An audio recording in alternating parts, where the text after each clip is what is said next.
herself swimming yet again in other waters. How you doing, folks? It's good to see you. Alright, we're gonna continue in the, not my 2 test runs. It doesn't look like it can actually delete something other than overwriting it, so there's that.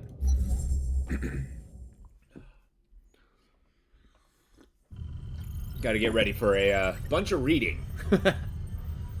OS. So basically, we're looking for a scientist, friend, former spouse, exploring. She went to go find something called the Bloom. And yeah, she left behind a bunch of stations. So we are going to explore. We don't have any new reading files, so we don't have much more of this story left. So let's go to see what's in the water. We'll do the dive map. So we are on our way to here.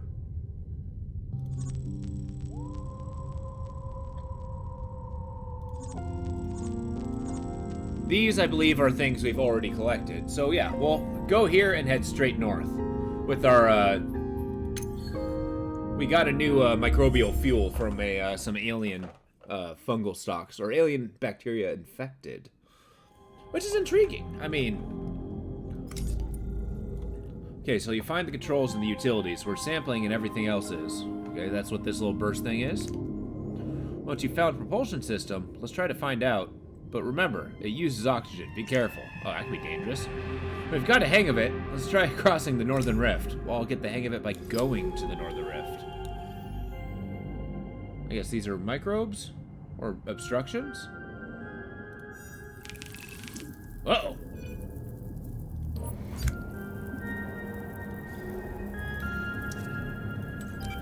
Trying to remember the controls. Well, that's cool. We go fast. Can I turn it off? Oh. It just wastes all the oxygen. That's unfortunate. I believe the Northern Rift is going to be this way. I like how when you go back to a place you've already explored, it remains explored. So you can kind of do the little speedrun steering thingamajig. Nope, that ain't it. Unless... It is. It is it. Ah, crap. Are we gonna suffocate? So let's do this. Pump the oxygen in. Just put on the little thingus. And let's go! Alright, I'm still gonna be reading out everything that there is to read. This massive split in the ocean is almost too violent to be natural. Both sides are almost impossible to see from this center point. Do gotta hurry, because running out of oxygen would be a bad thing. This pillar rising up from the ocean floor below provides shelter from the rift. Get out of there! Oh, there's something on the other side. A huge green cloud rising from the shelf. Could that be the Bloom? Oh, that must be the Bloom. So this game, I suspect it's gonna go with some intelligent design sort of thing. Like you go in, there's aliens that are crafting everything. Less dramatically shattered than the central reef, the northern shelf slopes down gently through layers of sediment. I believe our boost days are over for right now, unless I have to run away from a predator. My character is very unperturbed about predators swimming around. The green... Wow, actually. I believe the stream can see slightly more than I can on my screen. The green wall of a vast bloom of some kind rises up ahead, swirling and obscure. Interesting. This looks like bloom. What ecological crisis spawned this green mass? How is it connected to the reef? If the answers are anywhere, they are inside. Yeah, let's just bust our way in. The water inside is totally anoxic. The suit's rebreather can't function. We'll have to run on reserve oxygen while we are inside this place. Okay. Bulbous shiny, these formulations sit under a coating of green filament growths. Sure. Can't really linger.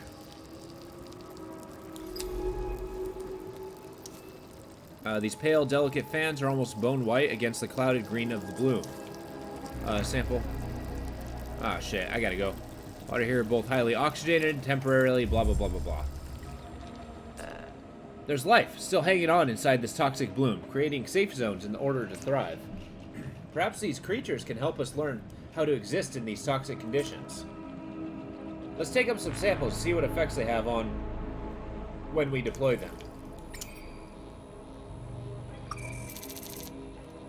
Okay, it's a microbial bloom. So a toxic one. Oops. Colony. It looks like they have a little bit of oxygen provided.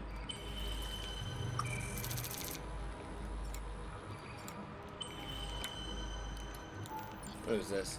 Oxygenating dust harvested from a filtering fan. Let's try it. Boom. I didn't do shit. I guess I just put them into my suit. Alright, let's do a read here. Occasionally this fan shivers, releasing a flurry of green growths that have gathered among the gossamer spines. Such good wording. This fan sets among the shards of rock, trembling in a cyclical currents of the bloom.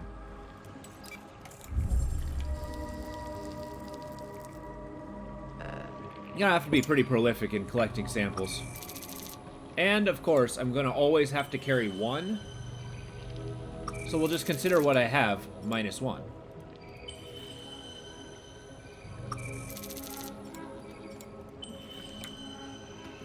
Okay, but I do need this. It's the same, right? Yeah. Oh wait, bloom oxygenating dust harvested from a filtering fan. Silt rift. A rise of silver silt fills the depression created by the corroded rock shelf. The tip of the shell pokes above it. Is it an eye? The bivalve creature. This bronze shell sits half buried in the sand. What creature? There's some kind of shelled creature hiding in the silt over there. We need to figure out how to tempt it out of its burrow. The bloom. Some reacts with the microbial growth itself. Okay. Tempt it.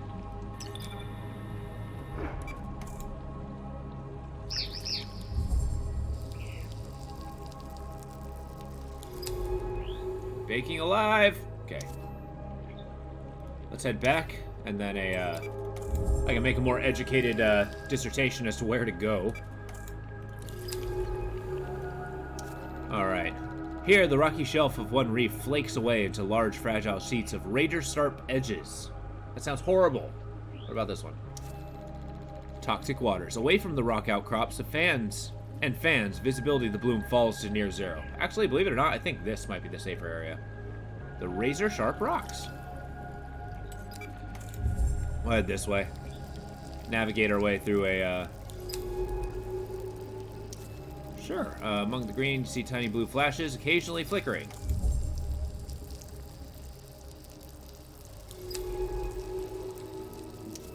We'll do this. Silts gather around the base of a wide outcrop. Creatures' life forms buried can be detected. Gather around. I gotta keep moving. I'll stop in the safe zones and read. Filtering fan. The oxygen streaks oxygenated behind the shimmers. Blah, blah, blah, blah, blah. Let's go. Oxygens are burning, folks. The bloom is vast. What could cause and sustain these processes on such a scale? With the oxygen gone, the microbes here must be metabolizing some other substance in order to persist. Well, obviously, the bloom is something, so they're probably using that bacteria. These fans have to be filtering water of the bloom to feed. Behind each one is a small area clear, oxygenated water. This is wild. I mean, wildly dangerous compared to everything else we were doing. Like, before it was, like, environmental puzzles, where you just kind of, like, went in, you know, got the plants to react or whatnot. Granted, that was still early game. But now we're in, like, toxic oceans. Okay, we're gonna need that. Give us a scan. We're gonna look at our surroundings and find the best approach. The shattered rocks catching microbial strings drifting in the water, draping themselves, shifting in a web of hair. Eaten away by the bloom, this outcrop is marked with patina of tiny holes. To the north, the bloom whips around cycles of heavy growth, like thundering forming. I think eroded rock, maybe. Maybe. Oh, here we go. Anchored flaking. It feels bad skipping some of the descriptions because they're so good. Let me scan and read this. There's a faint fizzing that emerges from the fans. It appears to be caused by the coating of their spines reacting with the bloom.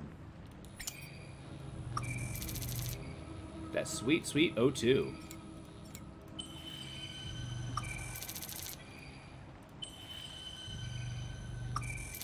Although sticking an oxygenated mass into your breathing supply does not sound like the swiftest of ideas.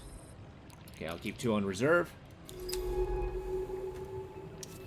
The currents of the bloom grow stronger as I move away from the rocky outcrops on the southern side. Oh, that's a problem. Do I want that?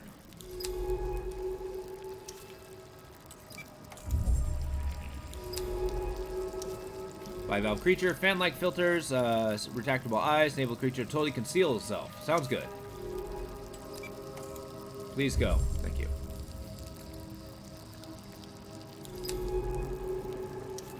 Refracted glow, cast shattered ground and cool. Okay, we're getting out of here. Up ahead, a fizzing membrane of oxygenated water. Yeah. This is what allows the species to survive here. Constant toxicity? Within the I gotta. Can't futz around that much. Alright. Not dead yet. What do we got here? Nesting creatures. Within these complex transparent structures, the blurred these swarms of bright creatures provide vital safe zones in the bloom. Let's start logging data on them. Yeah. The blurred activity of many individual creatures can be seen. These must be nests. Okay. Within the open structure of the nest, swarms of glinting particles form shifting shapes. The alliteration was good. The ornate domes and the porous spheres of these skeletons glint with the purity over their silica growths.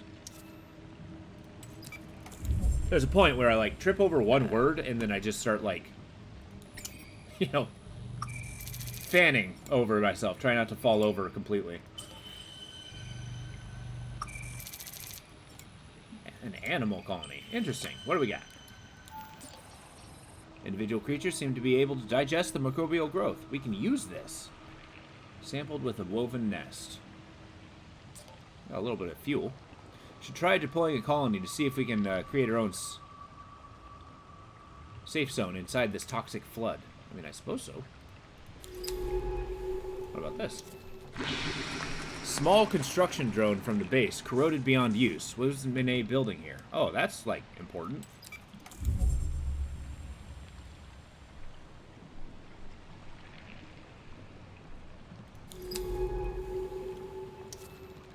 Beyond the bubbles of the green clouds gather again with the water sapped of all oxygen. What can be fueling this endless growth?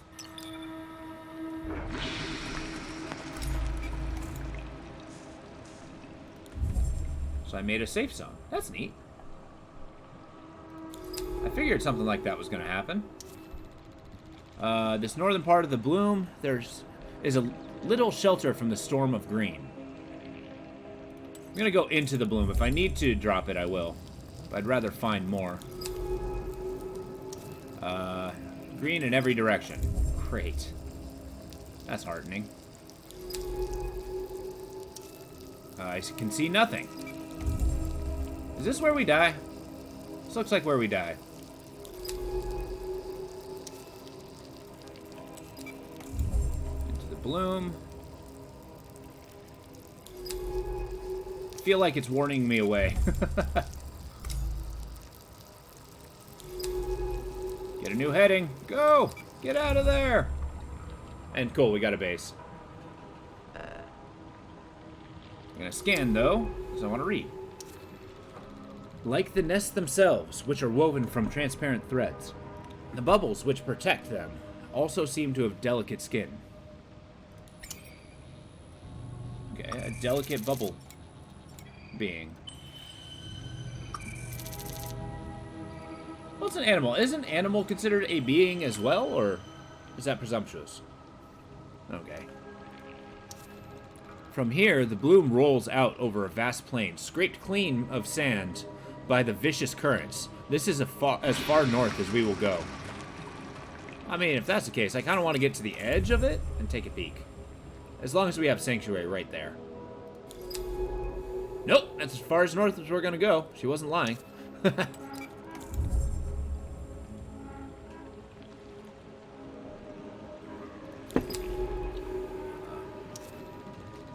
These beautiful, lifeless shapes, like a sculptor abandoned works, gather around the way station, rocking gently in the current. And then it must have been a struggle to assemble the metallic cage of this way station, so deep in the bloom. What laid Monet out here? Well, it was probably a struggle to get here. Finally, a way station. With this active, we can call for a retrieval across the bloom, useful when we run low on oxygen. Open the terminal, we can resupply, and see if Monet left any map data behind. Let's do it.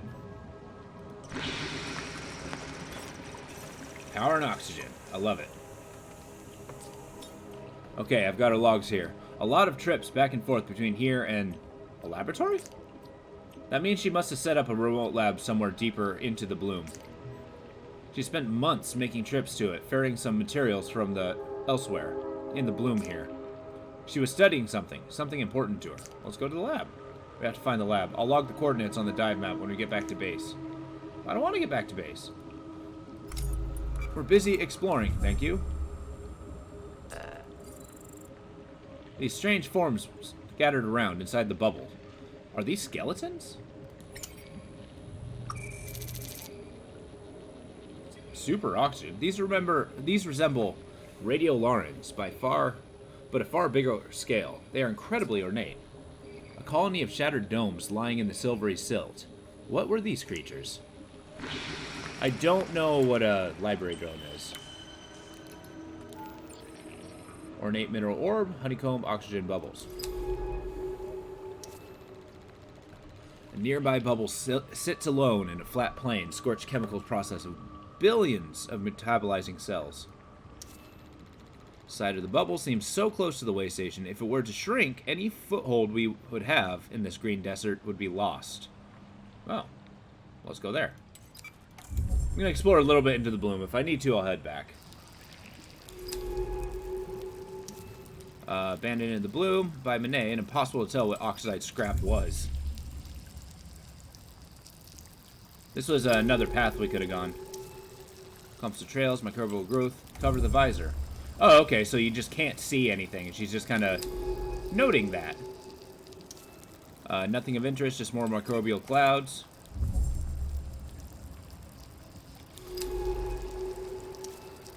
A little sand gathered around a dense base. The rock is enough to hide creatures from the bloom, perhaps. Directly, microbial growth of bloom. Oh, I've already been here. Okay, let's get out of here. There's nothing for us here. Run! Swim away! Yeah, so a recap is I'm an AI inside this suit, which is controlling it, whereas a EV, I believe, initials of this character are... she's inside trying to find this Monet person from off-world. There's a mystery happening. We don't know why she went after this, so we're kind of pursuing her. We don't know why. I'm like an advanced AI, so I don't know why I am. But I like our little base segments too. It's like adds a little piece of exploration. Hey, you back with me? Yes. Good. I wanted to ask you about the bloom. Okay. I've been trying to understand what is causing it. It seems unlikely that we are looking at a stable ecosystem. It has to be a unique event. And yet, creatures have rapidly and effectively adapted to these conditions. How is that possible? It's been going around for millions of years? There's nothing we aren't seeing. There's something we aren't seeing. Something Monet was investigating, too. Do you think she knows something we don't? Yes. She has to. Maybe she's holed up on the labs mentioned in the map data, awaiting us. Let's find that lab. I like how you can pretty much go through this entire station just saying yes to everything. And it's not necessarily a wrong answer. Yeah, she's, I'm assuming this is the galley. This is the kitchen. I don't know. Oh, hey, this is the lab. Never mind. Ha. Go to the bay. We gotta deposit our stuff. I do want to hold on to these because I think I'm leaving with them. So we got oxygenated plants that could boost us up.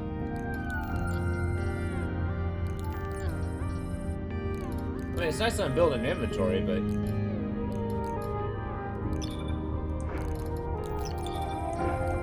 Cool. And I'll take 2 with us next time we go. Alright, lab. It's time for exposition. Nest workers. Okay.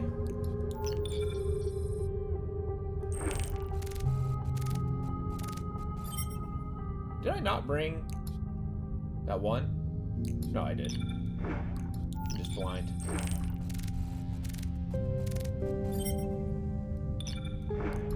Okay, so next time I'm back, I can sample it again. So, from there, let's read our taxonomies. Nope.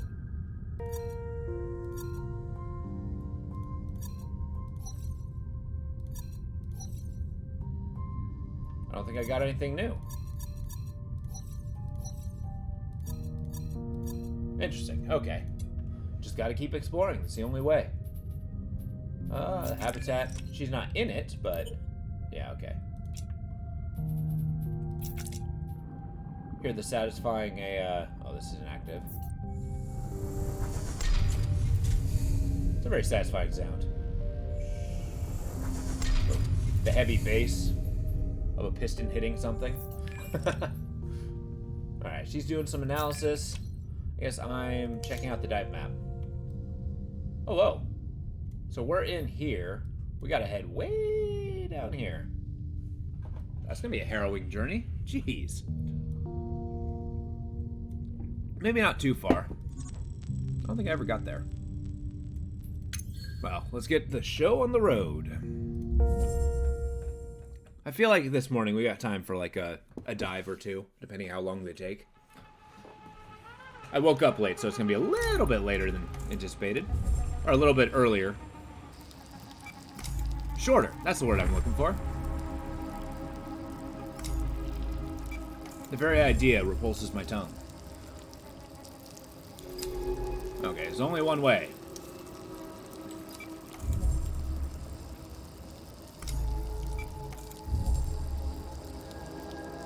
Is there a northern heading? No.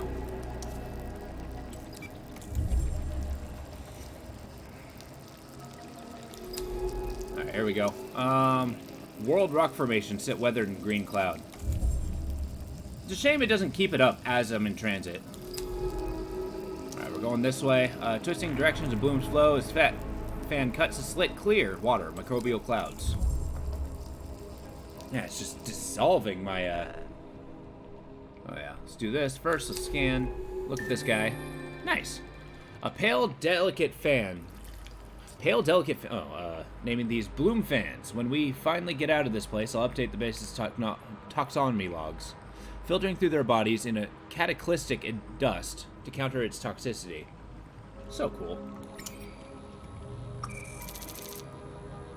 Which, I don't know, xenobiology is such a cool idea to find all these, like, you know, crazy alien life forms, see how they function.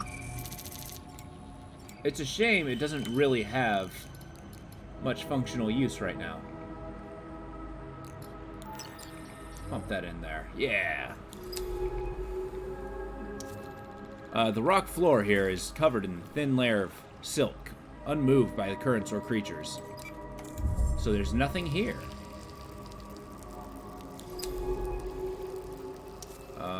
Scattered deep, eaten away debris. Monet's expedition. Part of the Bloom is strangely still. I guess I gotta go this way. I should be heading directly south. Maybe that is the correct answer. Yeah, we're going this way. I lost my nerve.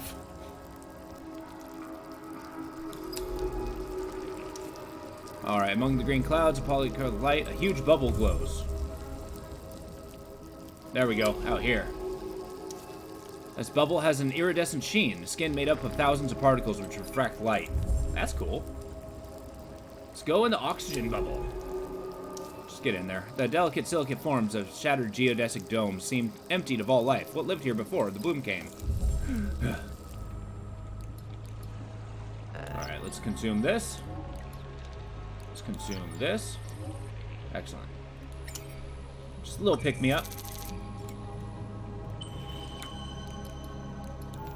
What do you have? Oh yeah, you're really good for that, but I already got one in base. Humph. Okay, let's float around. Look here. Since we can kind of slow down inside this bubble.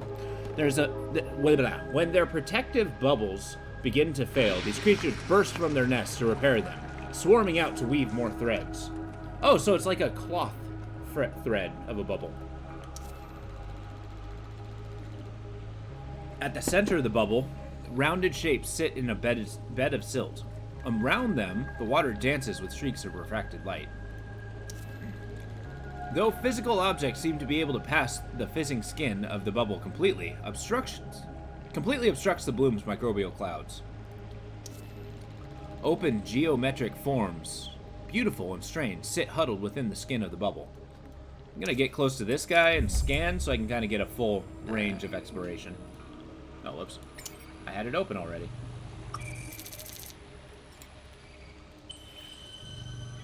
I guess this is telling us these are carbon-based life forms. That's why I can put them inside my machine and use them as fuel. But it sounds kind of twisted. A million tiny grains, perhaps the broken down remains of these silicate skeletons, gather here, soft, sparkling waves. Yeah, let's go around the perimeter and give a scan. When we're in relative safety. Away from the bubble, protective bubble, the bloom regains its sickly green. It's like hanging out in radiation. The refracted light of a bubble falls across the soft drifts of silt. Interesting. Let's go this way.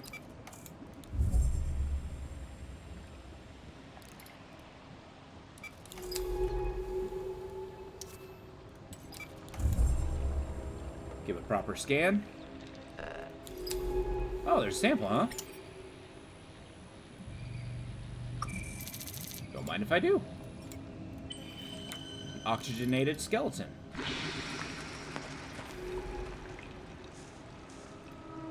So we're gonna start heading towards our objective. This bloom is brutal, but has a lot of cool stuff in it.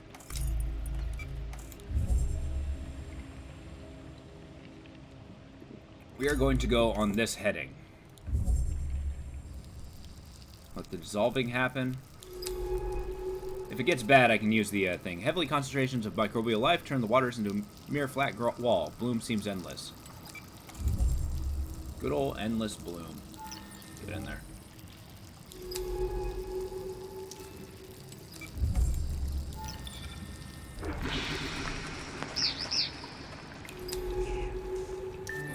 Bivalve bloom vein. A fan-finned creature which... these strange little creatures are gathering a big name. Getting a big name. Bivalve bioveins? What do you think? Sure. I like it too. We can log them into taxonomy back at base. Fan-finned creature with concealed itself within the shell, form of protection, then awoken feeds on the bloom's toxic microbes. Bloom growth. These olive green clumps of bubbles seem to gather where there's little current growth. Seem big enough to log and sample. Let's see what they can tell us about this place. Okay. Let's go.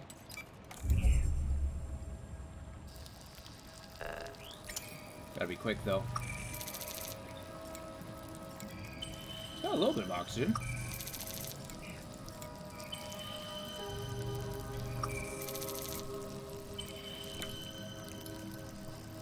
Let's head back here so I can actually think a little bit. Go, please.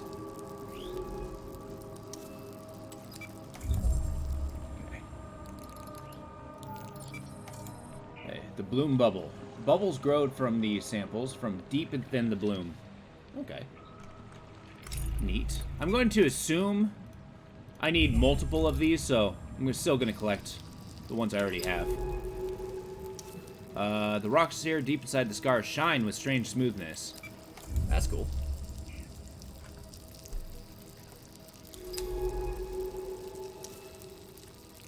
Let's drop this. And go there. Alright. Now we'll take a look at the thing. Bloom growth. These bubbles form in the densest areas of bloom growth. They might be best clue from what the bloom is made of. Yeah, but I can eat it. So I'm gonna. Okay. They give me so many of these samples. Like, is it expected of me to have, like, a ton of them when I get back? No. I mean, if I'm full. Okay. I've completely replaced my inventory. Soft currents push silt into the corroded holes of the rock shelf. That's where we're going.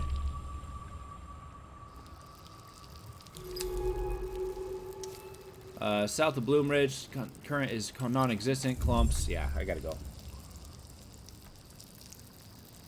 Oh, nice. Here we go. Though green, I can see a skeleton of Manet's remote laboratories. Fractured remote is Manet itself. Wow. That's a harsh dissertation about your friend. Okay, Bloom Froth. Okay, give me a sec, give me a sec. I need this. Go! And then we scan and go here. Just so we're not constantly dissolving our oxygen supply.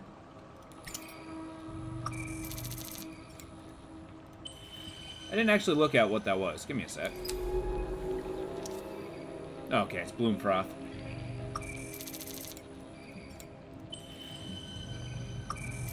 I'm definitely gonna eat some. Sweet, sweet Bloom Froth. Alright. Dark green bubbles, most dense areas of bloom where little current is provided water flow. Alright, I gotta go this way. Yeah, that's what happens if I do this. Outside the bubbles, module. Okay, just go. I'll read it from down here. Excellent. This place was pressurized at some point. It must have taken months of work to establish this lab. And just weeks ago, weeks of corrosion for it to fall into ruin. It looks like Manet was gathering those mineral skeletons, studying them. What secrets have you uncovered, Manet? How were these strange silicon spheres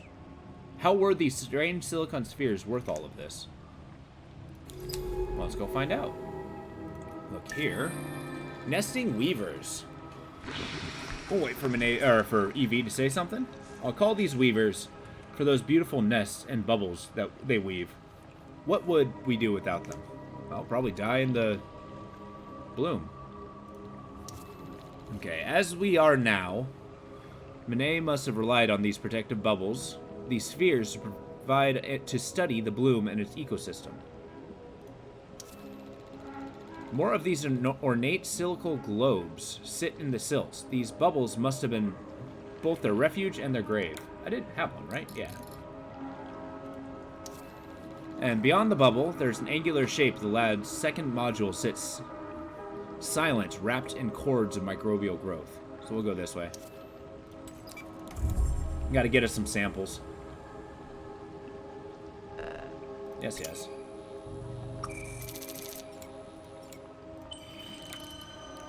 I'm gonna eat 2 of these. Give it a scan. Let's take a look here. The equipment here suggests Manet was studying mineral skeletons, where she has cut through the silica spines pure silver. Shines pure silver. Interesting. So she's a scientific prospector.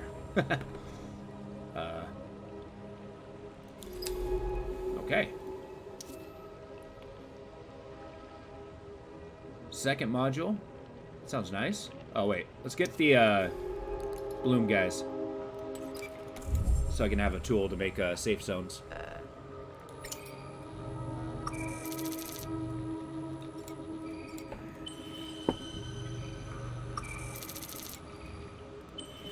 Okay, when she says module, does she mean a way station? I feel like that's an important detail. Let's read this carefully. These modules are so rapidly melting away. Are the bloom microbes metabolizing the metal itself? Probably. Oh, I gotta go inside this cave? Alright, the hole in the metal floor module reveals an opening passage below. Damn right we're going in that cave. Maybe it's bloom free.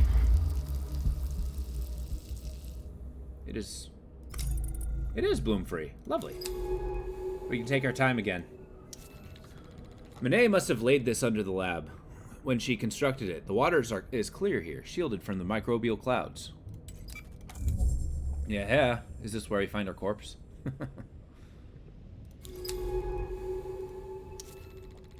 Machines glint in the dark. Papers and tools lie still on the silt-speckled surface. It is as if the scene has been frozen, captured in time. Interesting. This is not just a lab, it's a workshop. She was building something down here. It's a suit. It looks like she was modifying an old atmospheric hard suit. How deep was she planning to go? These are verified for beyond 1,000 meters. I'm going to see what I can pull from the notes and documents here. Some of them are still partially readable. The lack of water flow must have kept them in good condition. She was definitely speccing the suit for use beyond the drop-off, modifying it with silicate skeletons. Artificers, she calls them. Exoskeletons of nanofibrous goethite. Hey, pressure resistance in their exoskeleton is unprecedented for a biological material.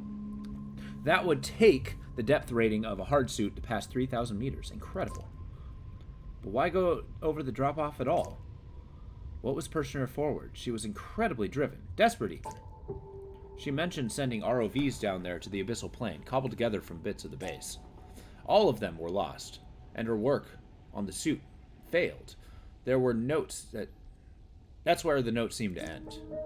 The most recent document mentions another way. Did she make it? How? The suit was so close to completion. Why abandon it? We have to make that dive. If I can fix up this suit, we can take it over the drop-off. Perhaps Monet managed it. Oh, deep dive. We need to follow. I can do this. We can do this. Let's get back outside and call the drone. Okay.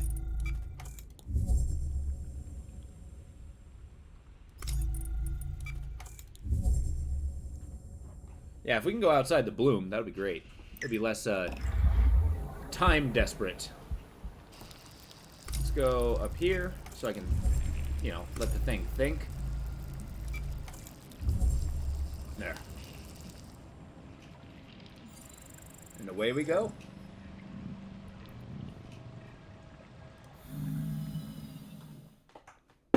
It's a good safe spot to sit and wait.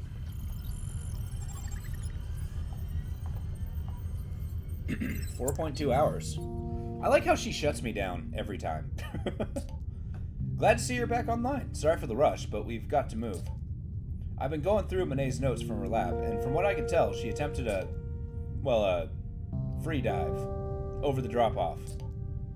That's why she left her suit behind. She must have opened it up and descended. I know what you're thinking. There's no way she could have free dived thousands of meters to the ocean floor. But that's what she did, willingly, and we're going after her. We need to dive now. I've been working on the suit, and it's almost ready. I've used sections of Monet's failed hard suit to modify our suit, and now it's a full atmospheric dive suit. Internally, we should be able to maintain 1 atmosphere of pressure for me and that casing of yours. It'll work just like before, but our depth rating is massively increased. We can hit 2, maybe 3,000 meters. The suit is in the bay, so load whatever samples you need. I've marked the drop-off on the map. We can dive there and directly and search for any evidence there. I have no idea why she would do this. It's suicide, but she seemed to believe she could do it. Get ready to go. I'll be waiting. Yeah, that's a, kind of insane, deciding that, you know, you don't need to deal with pressure. What happens to somebody if they're stuck in high pressure? I feel like they just kind of turn into paste, huh? Going to the lab. We got taxonomy stuff to study. Excellent.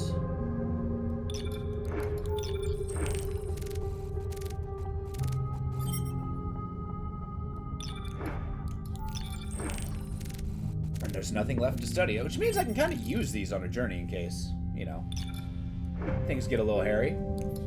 Let's check out the taxonomy. Alright. Bivalve bloom vein. Bloom veins conceal themselves in bronze-colored shells, most of the time one only coming out when the opportunity to feed presents itself. Highly attuned to the currents and flows of the bloom, bivalve bloom veins take advantage of any break in the bloom's flow to unfold from their shelves and feed. They feed primarily on the bloom's microbial growth itself, able to quickly establish and maintain a feeding zone of oxygenated water. When bloom vein tries, it will then retreat back into its shell, burying itself into silt once more. Sorry, that took a while. I would like to understand more about how the bloom veins are able to feed directly on the microbes of the bloom, considering the extremely high toxicity. Perhaps something we uncover here will be useful for future expeditions into the unforgiving landscape of the bloom. Well, obviously they evolved that way, and they're able to extract a enzyme from the thing. Sampling and analyzing bubble growths from the bloom shows that they are a form of algae, but with incredible adaptability. They have a distinctive chemical structure, but notable to the study of bloom veins is the presence of a compound similar to domoic acid within the bloom bubbles. Domoic acid is a neurotoxin known to produce memory loss and confusion in animals, which suggests that the erratic and frantic feeding behavior of the bloom veins when feeding is, in reality, a form of frenzy brought on by the consumption of neurotoxin. Seriously? That's amazing. How this process isn't deadly to the bloom vein is unclear. The volumes of neurotoxin they are consuming is vast, enough to kill a human adult. Perhaps they can directly examine the bloom vein, or at least its shell. I can understand the resistance. That's kind of wild. Alright, jointed shells. The nesting weavers. Weavers are creatures found in the bloom, where they build elaborate cylindrical nests protected by bubbles of oxygenated water. Iridescent and translucent, weavers themselves are difficult to observe individually due to their size and speed. Each nest is a hive of activity, as is the fizzing skin of the bubbles that protect them, which the weavers carefully maintain. If at any point the integrity of the bubble seems to be collapsing, many weavers will rapidly respond, leaving the nest in swarms to rebuild the bubble skin. What is it that the weavers are protecting, and how are they shielding themselves so effectively from the bloom? Analysis of individual weavers might help, if we are able to catch some of them. Analysis of weaver specimens shows them to be shelled creatures, with a set of jointed mandibles, which they use to handle their threads. These threads are the most fascinating aspect of the weaver. They are silk, but lined with a type of bacteria which lives inside the mouthparts of the weaver. When the threads are produced, they are coated with this bacteria, which aggressively consumes the microbial growth of the bloom. When not producing silk, this bacteria is kept alive by scavenging on the food that the weavers eat, taking their share from particles stuck in the weaver's mouthparts. However, analysis of the weavers themselves still gives no idea of what might lie in their nests. They protect these nests aggressively, but if I could find and abandon one, maybe it's possible to sample it. I like how they give you like an analysis of a, whatever subject they're going for, and then what to grab afterwards, so you know what to look for. Gill fans. Bloom fan. Wait, so Miomata, this is the bacteria. Okay. The bloom fans are delicate and pale fan-shaped creatures that filter the toxic microbes of the bloom. As tall as a human and wide span of the pale spines that form the feather-like shapes, they are instantly recognizable in the green clouded water of the bloom, anchoring themselves to the sand with a central stem. The bloom fan's filtration leads to a small patch of oxygenated water on the leeward side of the fan. Bloom fans seem to be sensitive to currents, adjusting their angle for better catchment of microbial growth, and also can often be seen shivering in order to free their delicate filaments of the bloom growth. How they contend with the high toxicity and deoxygenated waters of the bloom is unclear, but perhaps the analysis of the dust that coats their spines may have offered some clues. For some reason, I thought the Miomata and the branch morph were the same things. A close analysis of fan dust shows that the fans catalyze the bloom's microbes into massively increasing their oxygen production, to the point that the cells themselves are torn apart by the oxygen bubbles out from... That sounds horrible. Why is the bloom fan... This is why the bloom fans can be heard to be fizzing when it is close proximity, and suggests that the oxygen is the primary nutrient that the fans acquire from filtering. Interestingly, this analysis suggests the bloom's microbes are oxygen producing by nature, and maybe a form of algae. It is only their sheer density blocking their access to sunlight, which means they no longer produce oxygen but instead choke and poison the ocean. What? Meanwhile, it seems unlikely that the fans live on oxygen alone. What other nutrient source might bloom fans use to support themselves? Alright, blue-green algae. The bloom froth. These clusters of opaque green bubbles can be found clinging to surfaces in the quieter areas of the bloom. Their currents do not disturb their growth. They appear to be accumulations of the bloom's microbial growth. These green clouds that create this vast toxic cloud of anoxic ocean water, the bloom itself is a mysterious phenomenon, similar to terrestrial algae blooms, hence the name Manet gave this part, Gliese 667's ocean. Oh, okay. But far more potent in its strength and seemingly much longer lasting, as much of the life in this sector is adapted to these extreme conditions. The similarly to terrestrial blue-green algae, aka cyanobacteria, has led me to identify this species as bacterial, but this thesis needs to be tested. Perhaps by analyzing this froth, we can analyze the underlying chemical processes taking place here. Laboratory analysis of the froth has shown that a large bead in the bloom froth has a single microbial colony bound to a gelatinous film, much like a terrestrial cyanobacteria of order Nostocales. However, unlike this terrestrial species, the bloom froth displays an incredible ability to actively modify their internal chemistry to whatever conditions they find themselves in. The most bloom froth appears to have diverted it to consuming metallic compounds found in unusual abundance in the region of the bloom. Rather than sunlight, this has led to bacteria outputting large volumes of neurotoxins rather than oxygen. It is this which has left the bloom both anoxic and toxic. So, no oxygen and poisonous. Toxic. To understand more, we need to find the source of destructive bacteria. Okay, so that is the taxonomy. Let's take a look at the habitat. It does not look... Oh yeah, she's in the lab still. Doing science. Let's read her journal. Alright. Manet is gone. She's left behind one hell of a mess. The space has fallen apart, cannibalized to build way stations out in the ocean, and the communications array sliced away, life support failing. Where did she even commandeer this research base from?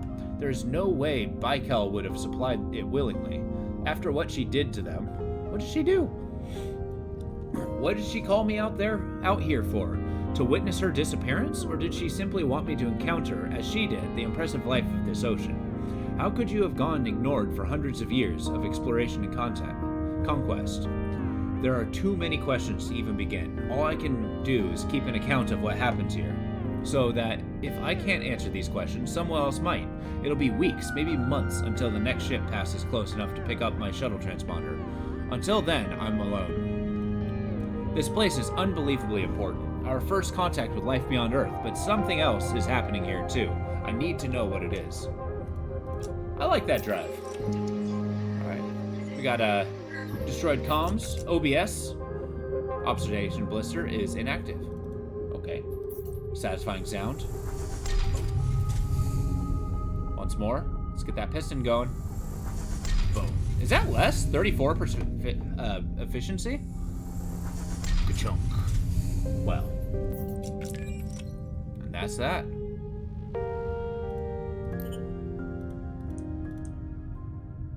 Oh, whoa. I've already read the previous one, so I gotta get this second one. Finding that laboratory in the bloom, it is almost like working with Manet again. I still have some good memories of Kepler 62F. Hours diving beneath the ice in that crystalline ocean, sampling the minerals deposits that Manet claimed were evidence of life.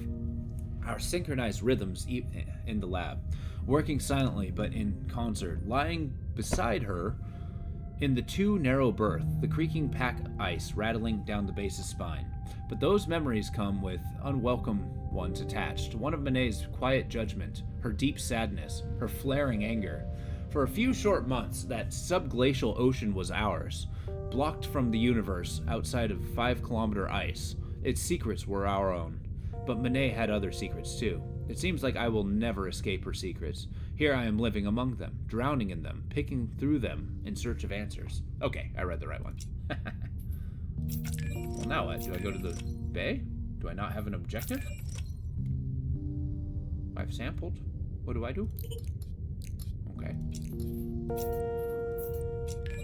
Do I just shut down for a little bit? I can bring oxygenated things. See if I missed anything. Nope. Okay.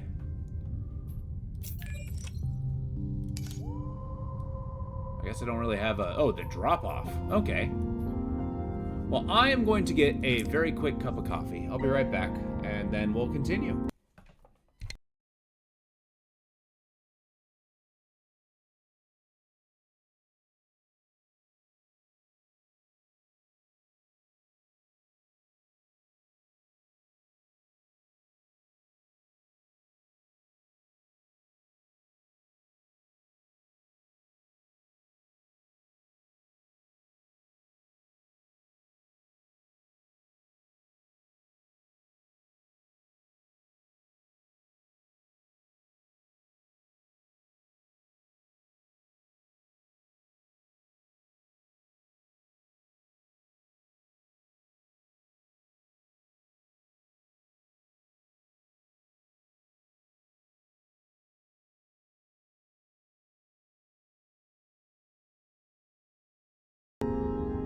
We have returned. Let's take a look at the dive map. So we can go to the Central Reef, and we're going to start heading towards the drop-off. Wait, I can go to the drop-off? Oh, hell yeah. This sounds terrible. Crushing depth. That's one thing I like about the ocean. Oh, whoa, they changed it. Are you back with me? We are 20 seconds from the ocean floor. Yep, I'm here. Good. I was getting lonely in here. We are descending fast. The drop is so huge. 1.5 kilometers down. Let's stay focused. We have no data on this zone of the ocean. The light of Gliese 667 3 stars barely make it this deep. I've got my headlamps on. You'll have to be my eyes. I want to work my way along the slope to the northeast. We are looking for any trace of Manet, or the ROVs she sent down here. Let's get to it. Jeez, that was a slow descent. I do like this color palette, the deep blue with the yellow. It is very nice. All right, let's take a gander. So she can't see a damn thing. She's got a headlight, so she's got to rely on me actually scanning, which is kind of terrifying on the periphery. The dust slopes. Beyond the reach of the suit's lamp, the slopes descend slowly into the dark, towards the abyssal plain. Oh, so cool. I'm going to get eaten.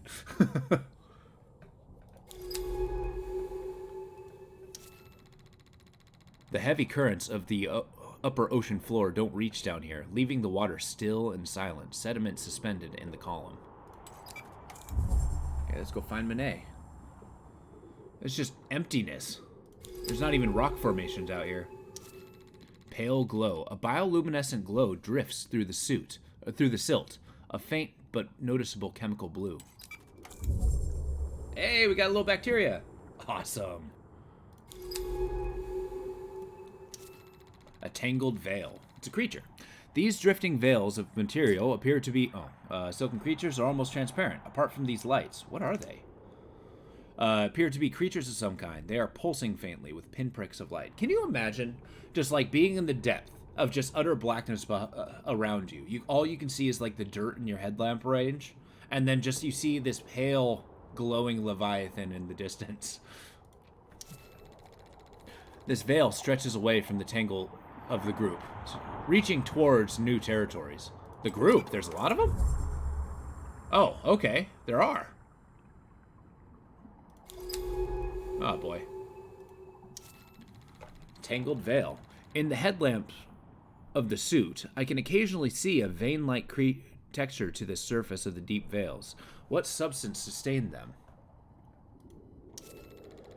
The veils are gathered in groups, which I am calling tangles. They seem to be intentional formations, but for what purpose? Through their soft, shifting forms can be hard to see. This seems to mark the edge of one veils. And then we can just go right inside.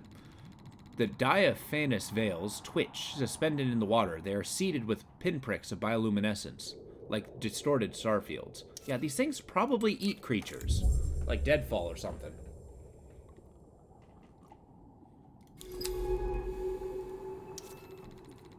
The lights the veils produce come directly from beneath their skin.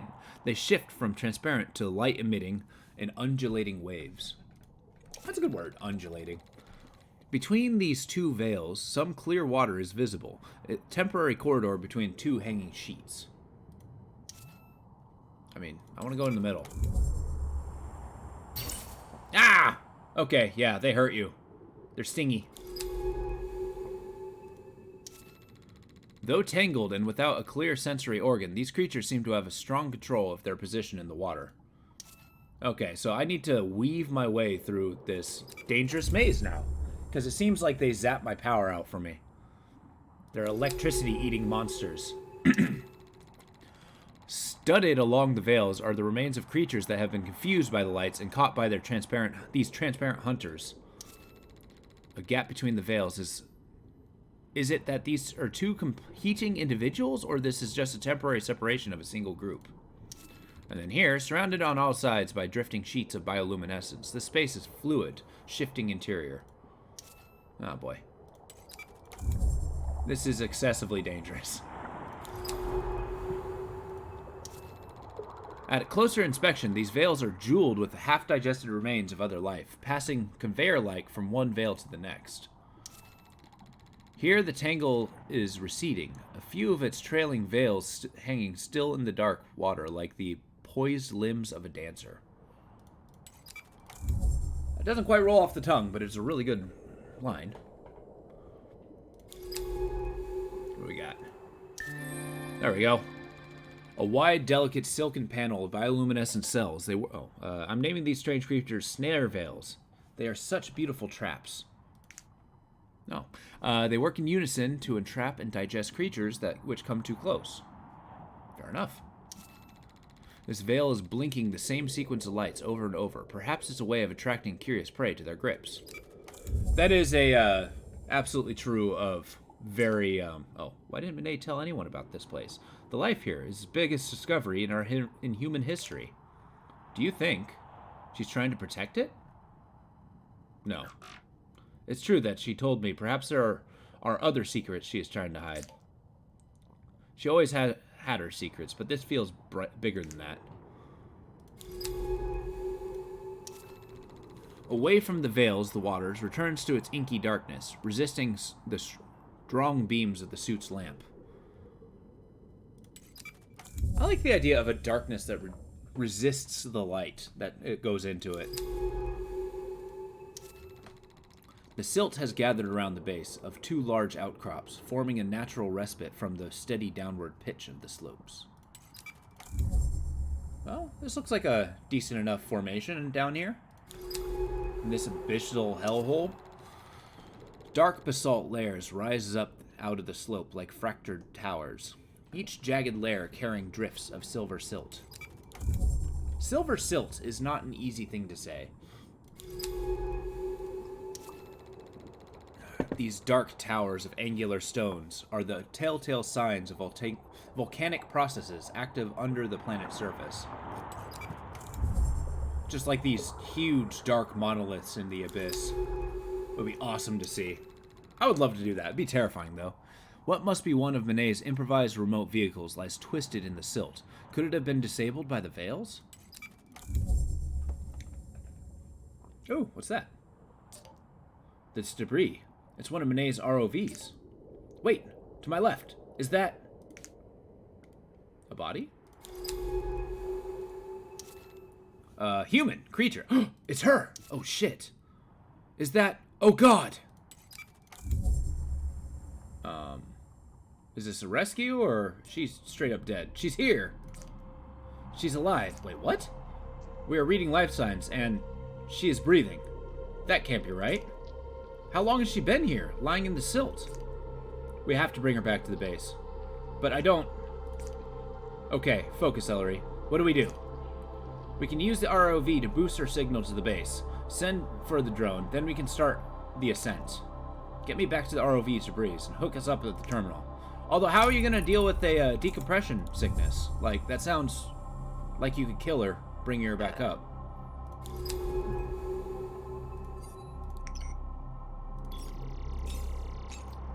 Do that. I mean, this is a cool rescue. Okay, we're synced. Call the drone now. We need to get her out of here. I mean, wouldn't the roving base just be down here? Well, that's cool. We found a little creature. Didn't bring anything back, though.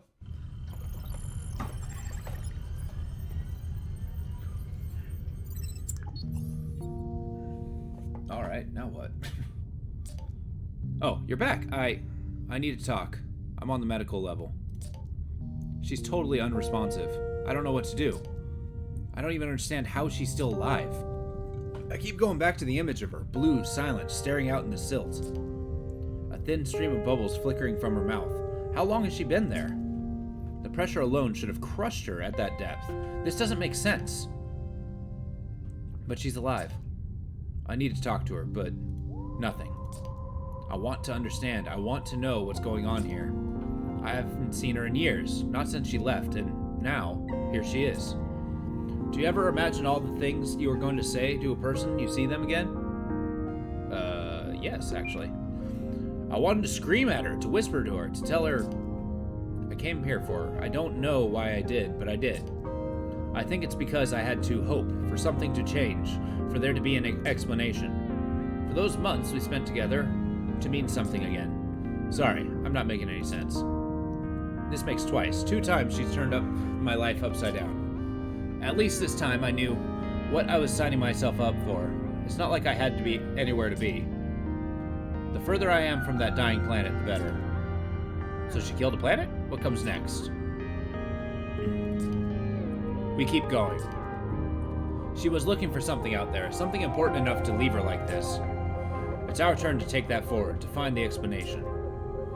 I think she built the lab in the Bloom to study those mineral skeletons. Artificers, she called them. But something is leading her deeper, beyond the drop-off. Let's start with those ROVs she sent out. Maybe they found something we didn't. I'll mark their last known positions on the dive map, and I'll be here until you are ready to go. I didn't actually bring anything, so that was kind of cool. Let's see what we got. We got taxonomies. Let's get reading. The Snare Veil. Snare veils are unique, soft-bodied creatures that resemble a thin sheet of silk studded with lights. Found in tangles of multiple individuals, their hypnotic swaying and flickering lights make them difficult to see in their entirety. But from my initial observations, they appear to be flat panels of bioluminescent cells, which are faintly veined, with both a nervous and digestive system. Veils survive by capturing creatures, which swim onto their surface, somehow stunning or killing them and digesting them on the exterior of their bodies. I have also observed veils passing prey from one individual to another, suggesting that they have some form of social interaction between individuals.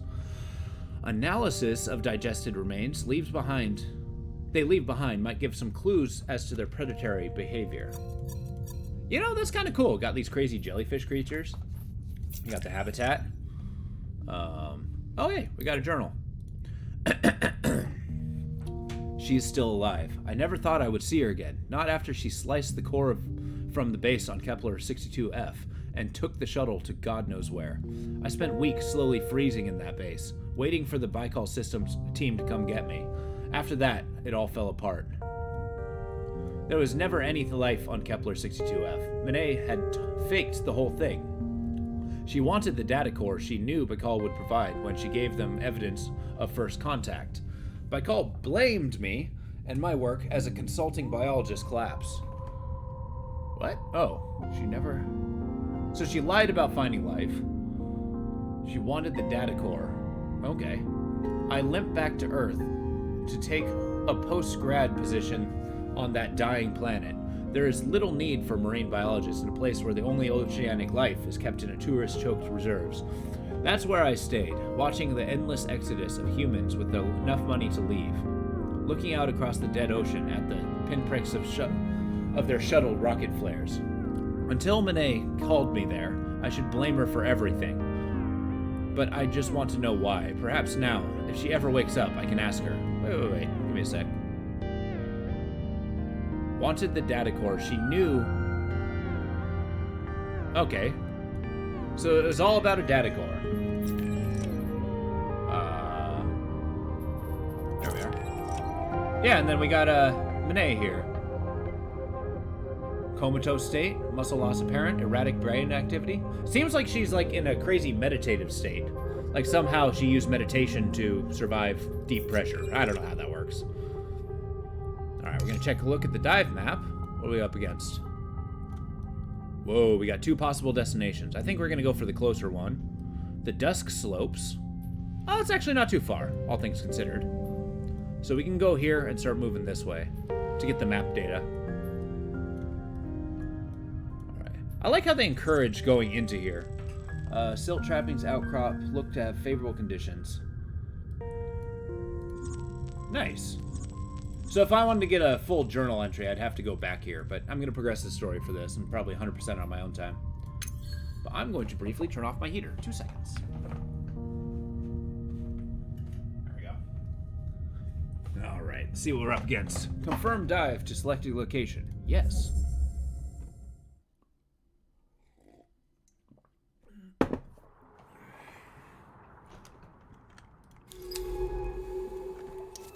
Alright, glinting debris from the disabled ROVs traces back into the sand.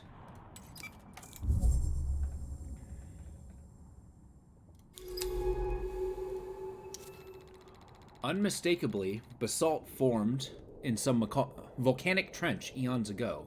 This outcrop is outlined by the faint light of Gliese 667 CC's suns. What's CC's? It sounds like a unit of blood pressure.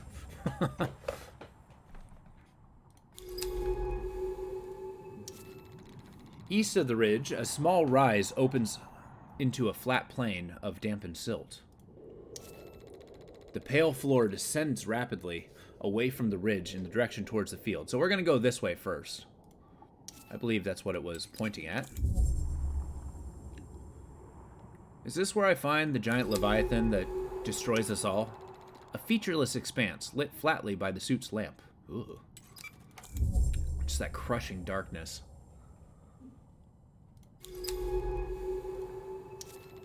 An occasional sliver of silver bubble breaks the surface of the flat silts, carrying a cloudy trail of sediment behind it. Wow, that's a pretty vision.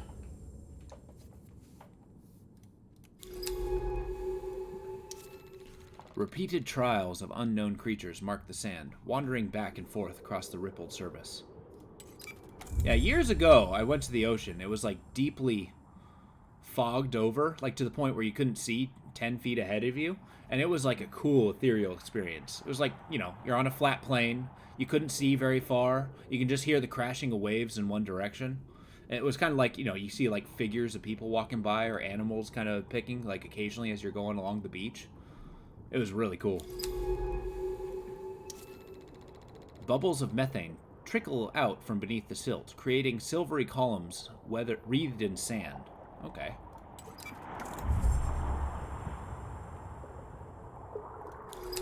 Oh, there's like a glowy thing here. Ahead, the seeps have created small craters in the seabed where the brine is gathering in clouded pools. So it's a salt ocean.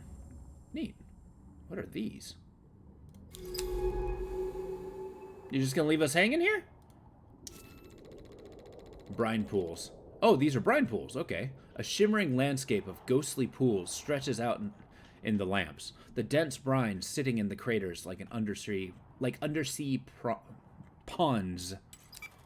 Good lord. Brine pools. The methane seeps here must be forming them.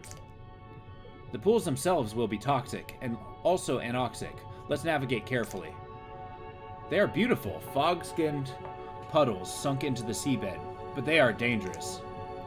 Okay, so I need to make sure not to touch them, like I'm going to right now.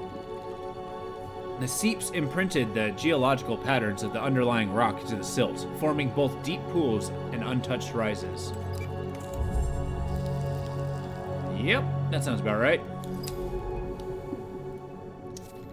A complex pattern of pools fills the seabed, shimmering with toxic chemistry.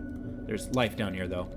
The patterns of dents in the sand show path of the feathery creatures that cross from pillar to pillar in slow and purposeful loops. I'm gonna check out the life and then move back up here. We will kind of linger and explore. Look at this. They're everywhere. All right, let's take a look. These feathery fronds are growing along the edge of the brine. Swaying fronds are a colony or a single creature. I'll start recording my observations. Waving their matted, leaf-like limbs through the water. Each of the many limbs of these branching creatures is carefully dipped into the brine pools, one by one, before pulling back. It's like feeding. Occasionally, this creature will sweep its limbs back into the hairy mass of its body before thrusting them out again. What is it doing? It's eating. See? Crab-like creature. This crab-like creature is moving slowly across the seafloor. These crawling creatures seem to keep to themselves. Let's keep track of where we find them. With large translucent crests protruding from its back. I'm gonna go in kind of like a perimeter here. The waving shapes of complex fronds caress the surface of the pool, sweeping the brine into wispy shades. Let's get a sample, if we can. Look at this! Massive pools! That's amazing! On closer inspection, the large translucent crests appear to be gas-filled organs or bubble of some kind, rising from a slit in the shell. A mucus bubble sits on the silt, shed from the back of the bubble-skinned creatures, which are trekking the perimeter of the pools. Oh, absolutely. Let's get a sample.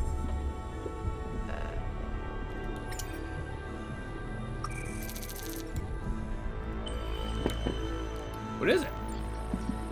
A mucus bubble. A multi-chambered mucus bubble found on the ocean floor. These can be pretty handy. While some pools transition into bare sand, others are choked with fronds. Sounds like there's a heartbeat in there. That's a very satisfying sound. The thick hairs of each frond seem to be mottled with the reddish substance. Does it grow here among the hairs? This game is really cool. Among the pools of a pillar of shining bubbles rises up towards the surface.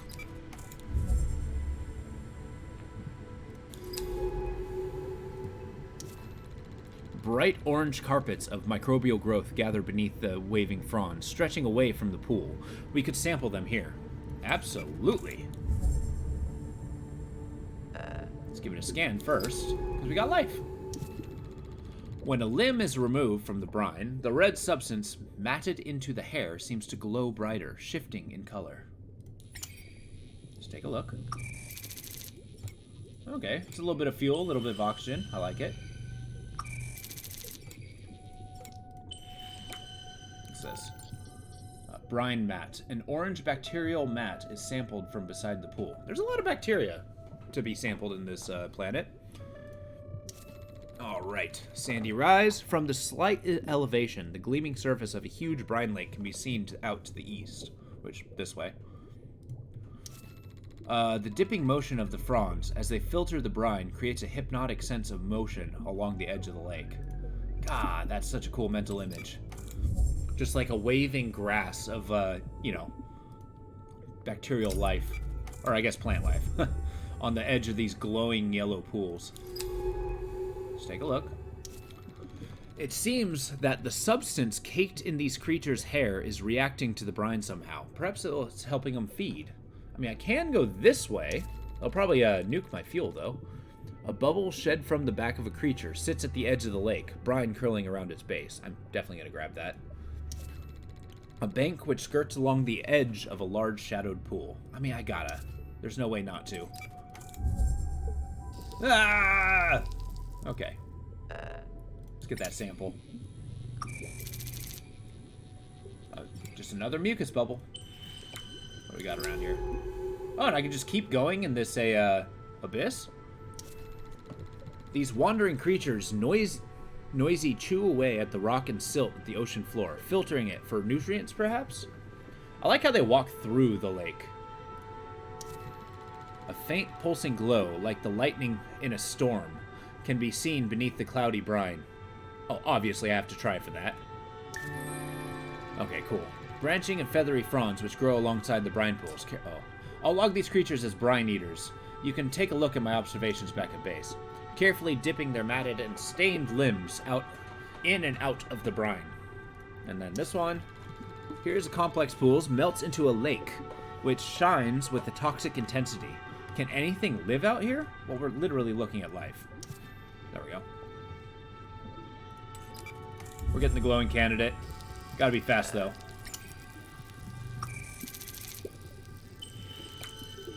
Yep, lovely. Get out. Ah! Okay, let's take a look at what it is. The brine shell? A glowing shell found among the brine, sustained with chemicals. Yeah. Yeah, we're going this way. I know I can kind of go up this way, but the brine pools are way too fascinating to me right now.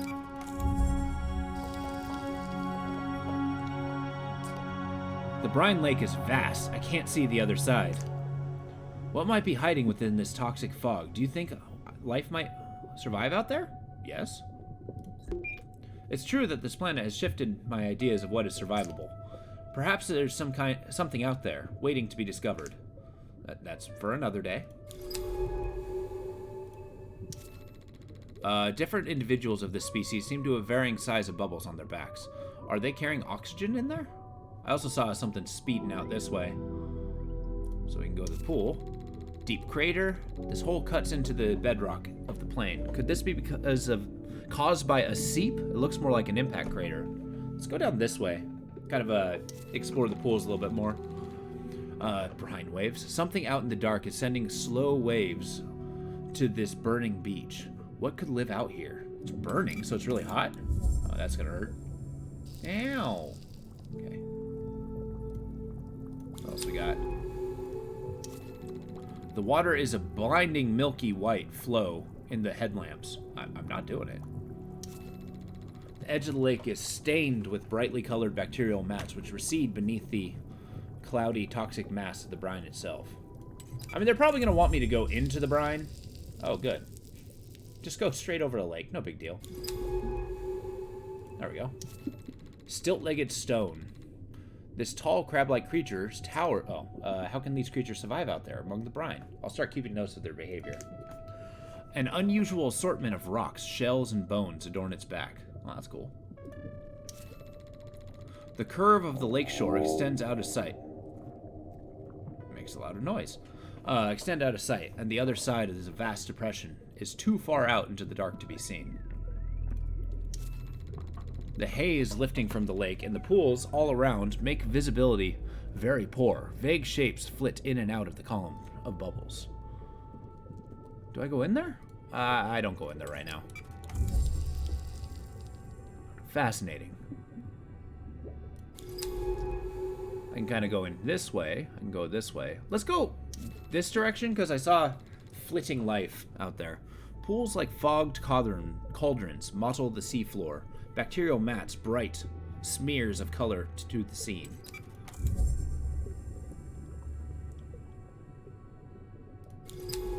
Hello? See if we can see that creature again. Among the ornate fronds can be seen neon orange microbial carpets spreading out from the pool in complex growth patterns.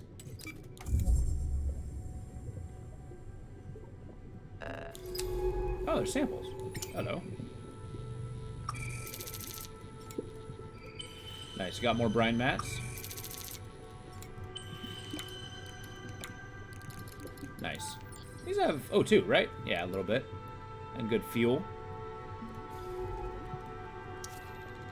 Brine pools mark the plain on all sides, densely packed around a vast lake. Let's take a peek.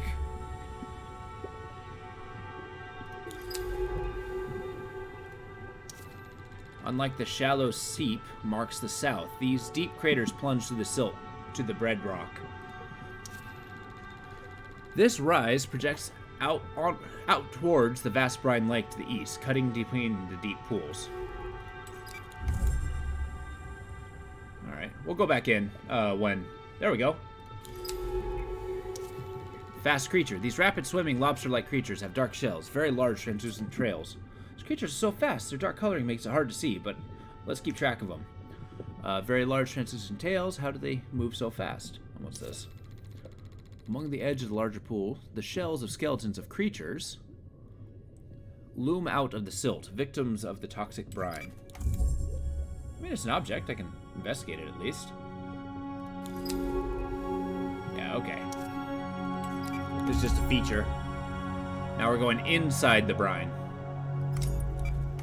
I'm gonna skirt the inside of the brine, though, so I'm not actually, like, diving in there. Did I go over here and scan? Reading does take a lot of a, oh. These aren't seep pools. Something impacted the seafloor here. Meteors? But how would they get so deep?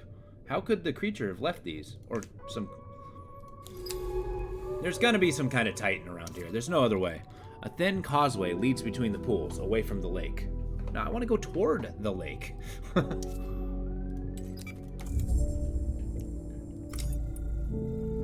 we're going this way. Get a little this way.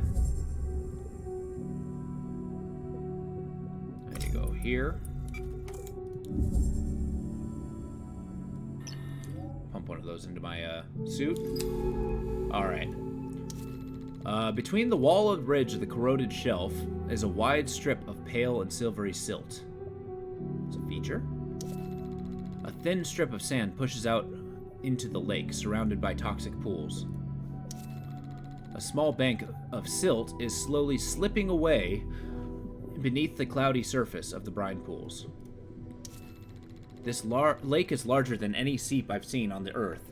The volume of methane trapped here at the bedrock must be impossibly vast. Well, that's probably why this place would be good for mining. Like, methane's a good resource for us to use. No, wait. It's bad for our atmosphere. I forgot. Hemmed in by toxic pools, this small rise looks out across the landscape of deep craters and unrelenting darkness. Let's go in here.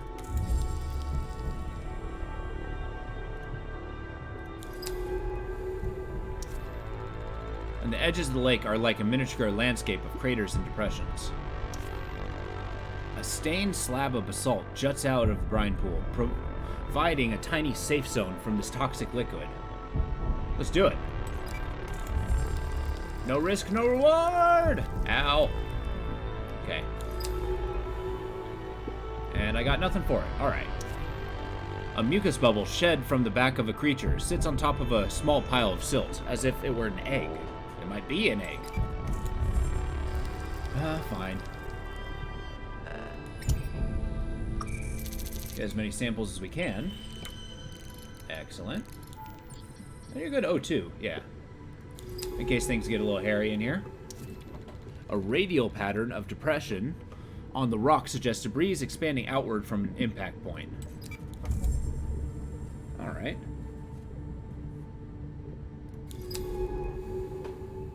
And just the same thing. A small plain is strangely clear of creature tracks. They must not cross into the northern zone. See, that is another sign of a titanic predator. The pools seem to cover a huge part of the seabed, radiating out from the lake in ornate patterns. The ROV must have been attracted by some signal amongst the pools, but became another victim of the corrosive brine. I'm going to explore a little bit more, but I can actually get some fuel and oxygen here. One of Manet's ROVs. Looks like this was disabled by the brine. The supplies Manet equipped it are still intact, though. We can resupply. Open the terminal. Let's see what this little guy found down here. Damn right.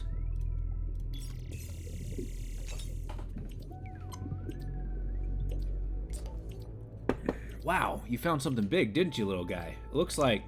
Is that a wreck? Incredible. The debris field stretches all the way to the northwest from here. It must have been large, a freighter or a research vessel. We have to go see this thing. Come on, we can head back to the base after. I'm going to do that, but first I'm going to head this way. Whatever caused the string of impact craters, parts of it lie all around. Huge jointed fromes of corroded metals. Cool. So there is a... I want to go into the lake bed a little bit. It's probably going to degrade our oxygen quite a bit, but I feel that that is worth it.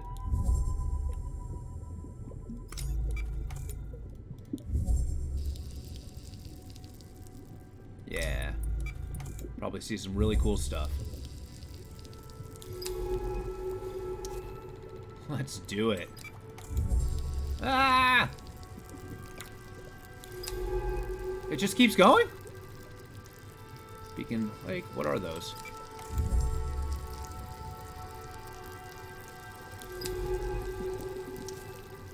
Is there anything out here? I see tall shapes in the dark. I am so dead. I am so dead. Titanic creature, stilt-legged stone. Creatures, range, brine pool. Oh, I am rapidly losing oxygen. Shed bubble out of the crest. Awesome. Woohoo!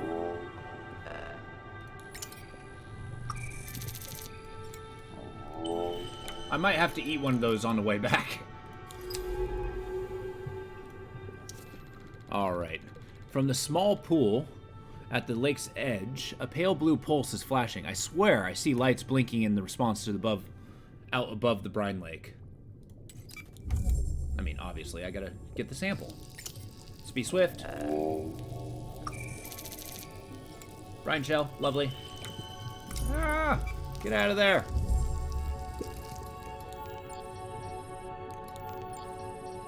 Yeah, let's eat the mucus bubble. It'll fill us up. Alright, let's take a look. So, this meager patch of high ground provides a dreamlike respite from the milky waters. Strange creatures can call across the lake. A small, smooth carapace sits between the pools, half sunk in the sand. Could this be the refuge of juvenile creatures? Damn right. This is so cool. Well worth the journey. What is it? A stony carapace shed by a creature near the brine pools. What else we got? Got you. A blue smears glow faintly on the remains piled up on the strider's back. Are these bioluminescent creatures or chemical phenomena? And then the other one. Oh, okay, fine. Is there nothing out here? Okay. We gotta make a beeline upward.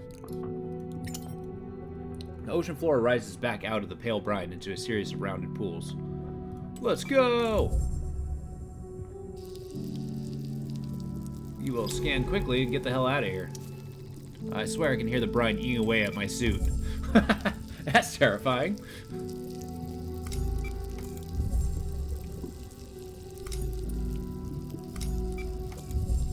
Oh, got a decent heading.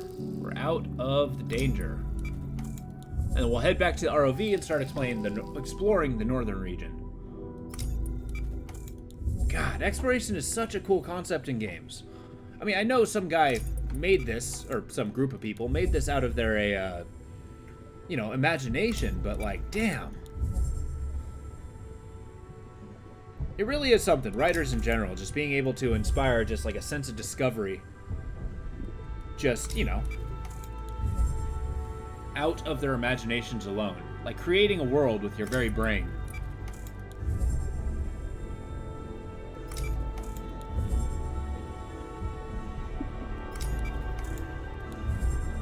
And there's like plenty to do too, so... Oh, right. Let's give it a scan. I guess I go this way.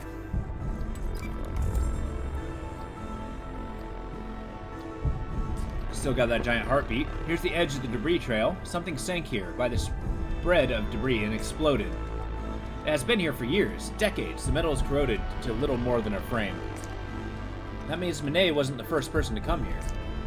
Something big happened here. Something no one was meant to find. This huge piece of debris has been distorted and twisted by the brine, leaving it totally unrecognizable. There we go. More life. Okay. This way. Bulbous rust-red lumps are scattered across the pale sand like seeds thrown into the wind. I think that would be pieces of the ship. I think that's what this is around here. The spars of the frame stick out of the sand like fractured ribs, fronds and other growths closing the gaps between them. Okay. Let's keep exploring. This is awesome. I like how it broke the brine pools. The broad, flat plates of the wreck sit at the right angles to each other, forming complex angular walls. It's actually making me want to play Subnautica. Such a good game, too. Visually pleasing. Alright. A curved strip forms a narrow walkway between the pools beside the wreck. It's a shame I can't drop stuff off at the ROV. If I'm anticipating a, oh, hey. Each one of these shelled creatures seems to have its own territorial loop in the area of the same seafloor it systematically searches through. Let's go towards the crab. A warm glow lights the cracked and corroded skin of the twisted plates in the sharp relief. There's tiny little things. There we go. Okay, pale petals. Trefoil petal. Oh, what are these petal-shaped creatures? They only grow around the glowing fans. They start logging data. Glowing fans at the deep. They angle themselves toward the light like expectant children. Like the fans found in the bloom, these creatures are fan-shaped. Seem to play a central role in the ecosystem. Okay, it's two creatures. Filter feeders, however, the variants glow like cold fire. Oh yeah, we're definitely getting a sample. Do I got space? No. No, I don't. You got fuel in you, don't you? Cool.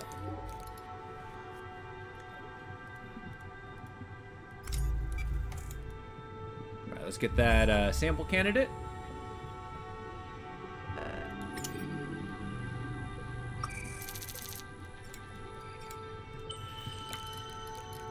What's this? A fan sheath? The filtering sheath of a glowing fan, studded with pollen. You know, I never thought that underwater creatures would have pollination in that regard. Or underwater plants, I should say, not creatures. Fronds crowd this piece of debris, some eaten away by the local grazers. Broken limbs lie all around. We could sample one of the smaller pieces. I don't got space for these samples. What can I get rid of? This.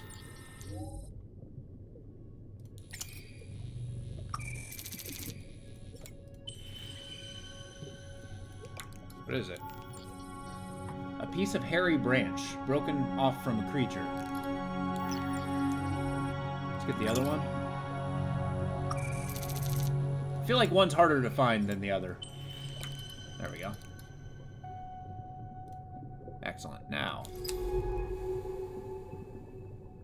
I can't go any further this way, so we head back. So I guess we're going to try to go this way.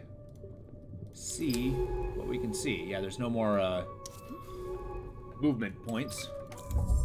I gotta find more of those crabs and little shrimp creatures. Just gonna zap our oxygen a little bit. Ow. Okay. There we go. Hull entry. A split in what must have been once... A split in what must have once been the vessel's hull allows passage into the overgrowth interior. Sounds cool. I suspect they're going to want me to collect samples, though, which is a little cumbersome. Alright, ovoid creature. These ovoid creatures sit pulsing on the edge of the deep... Oh. These pale pulsing creatures seem so passive. I'm going to start taking notes on them. A deep oasis, they are glassy and soft, like partially boiled shellless eggs. That's a hell of a mental image. The brine has left everything but the vaguest shape of the vessels, impossible to define. Okay. We are entering the main body of the wreck now. It's little more than a husk, I gathered. This bay, perhaps once a cargo hold, is being... Oh, it's impossible to tell anything from the rusted plates. Whose ship was this? Local ecosystem looks to have been scraping away at this thing for decades. Nothing much left for us. Then why are we here? Well, I mean, I know why we're here. It's awesome. It's being scraped away by the frond-like creatures, releasing flakes of orange rust into the water. Huh. It's kind of like a gentle abrasion. When close to these creatures, you can feel the pull of their strong filtering action as they absorb water and push it through their bodies. You know, I feel like we're going to be finding a piece of our ship so that we can actually rebuild one of our sections. Half buried in sand, the industrial seals on the equipment locker have held. It must have been protective from the crash in the wave bay. Look! A sealed dive suit locker. Let's see if we can get it open. Okay, I think I can lever... Yes! It's open! But there's not a lot here. Wait, this cutting torch looks clean enough. With a little work, this could be salvaged. This is Biotech? Hard to tell. Looks compatible with the suit, though. I'll stow it and see what I can do with it when we get back to base. So I found a cutting torch. That's actually kind of awesome. Maybe it'll help us get some samples. The plates of the wreck buckle and bend outwards here, bent away by some huge interior force.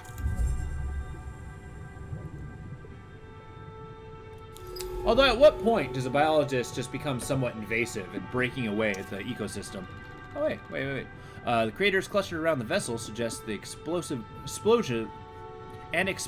force of some considerable magnitude. These creatures seem to produce small branching buds the same way the Hydra grows a clone of itself in order to reproduce. You speak Hydra like it's a real thing.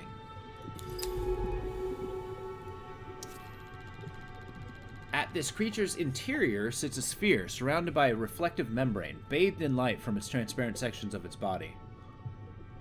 Cool. Look at this. It's a big old dot. Most of the wreck must have already been lost in the to the brine. An only section remains, precariously settled in a silt bank.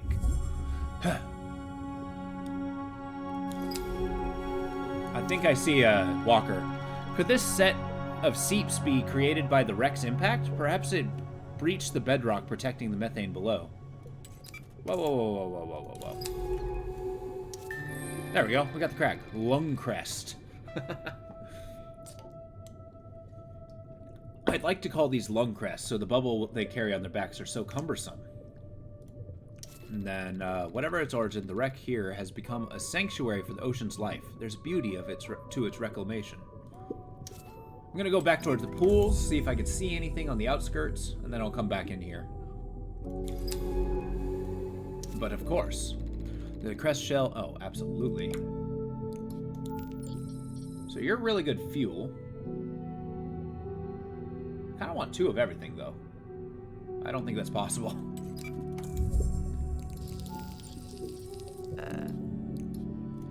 It's a brine shell, right? Oh, it's unknown. Interesting. Let us use this up? No. This.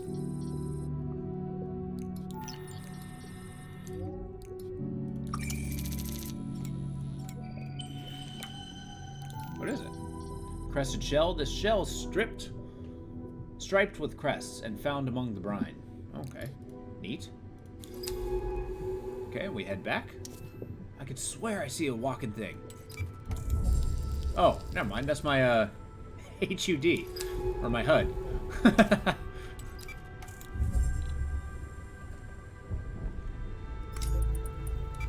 Oh, something to be said about, jumping to conclusions. None of this adds up. If there's a wreck here, then there were people. And if there were people, well, why doesn't everyone know about this place? About this incredible life? We've spent centuries looking for a life outside of Earth. Found nothing. I've seen so many dead planets, so many barren worlds. I've certified each of them clear of life. Just so an exoplanet extraction corps can pick them and clean them for maximum profit. Strip mine them for resources our ever-expanding species needs. This place is impossible, 1 in millions, and yet it's already marked by our greedy fingerprints. Who brought the ship here? This has to be the history Manet wanted to uncover. Let's head back to base. There's more to find, I'm sure of it. But I want to explore more. North of here, the breeze field fades away as the ocean floor slopes towards the abyssal plain. Let's check it out. I like abyssal plains. Nope. Not going that way. Okay, fine. I think we've explored everything. Let's head back towards the ROV.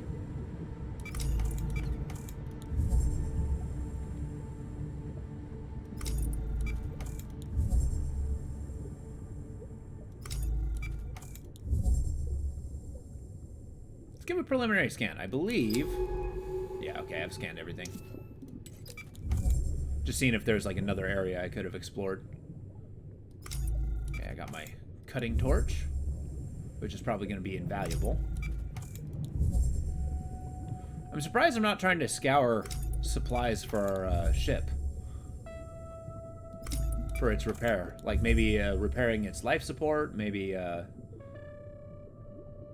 Where is the ROV? To go up here?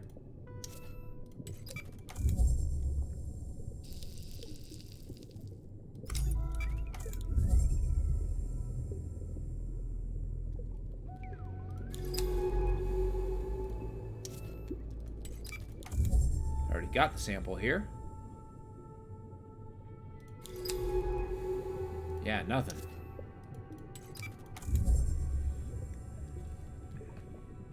It's got to be in the brine pools. Yeah, I think it's on the bottom end here. There we go. Give a scan. Make sure it's not in this way. Oh, hey! Nice. Stilt creatures, crab-like creatures, and clear path. I'll call these mournful creatures brine striders. They're walking lanterns calling out into the dark. Crab-like creatures clears the brine pools of dead remains, providing a habitat of glowing life on the on its wide shell. Cool.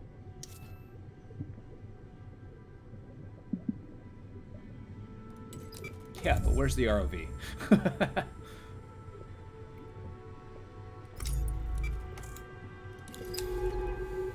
No alternative directions I can go? Places I missed? Forks in the road? No.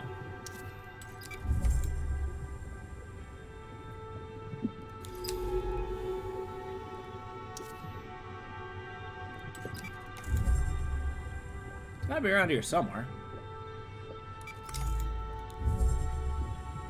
I think it's right here. There we go. Let's head back.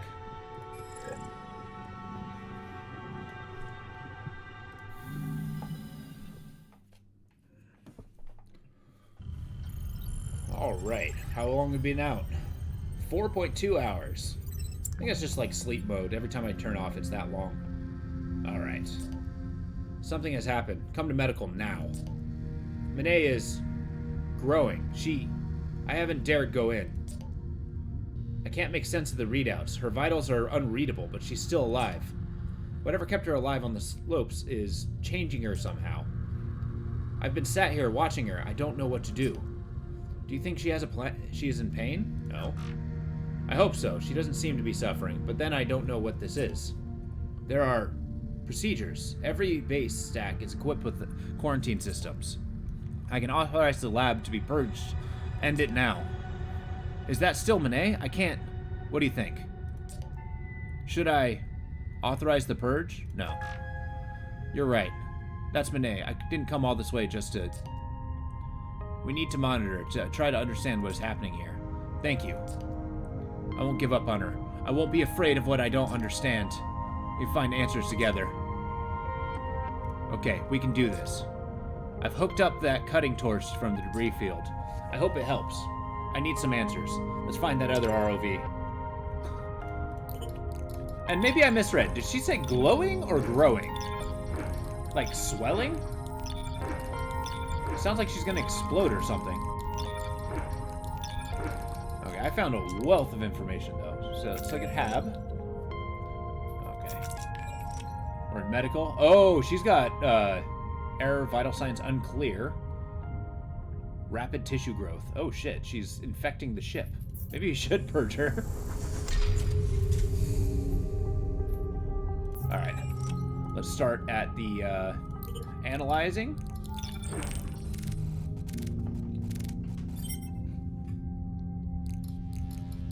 Excellent. A bristly limb. The brine eaters, okay. I thought I said brain eaters for a second.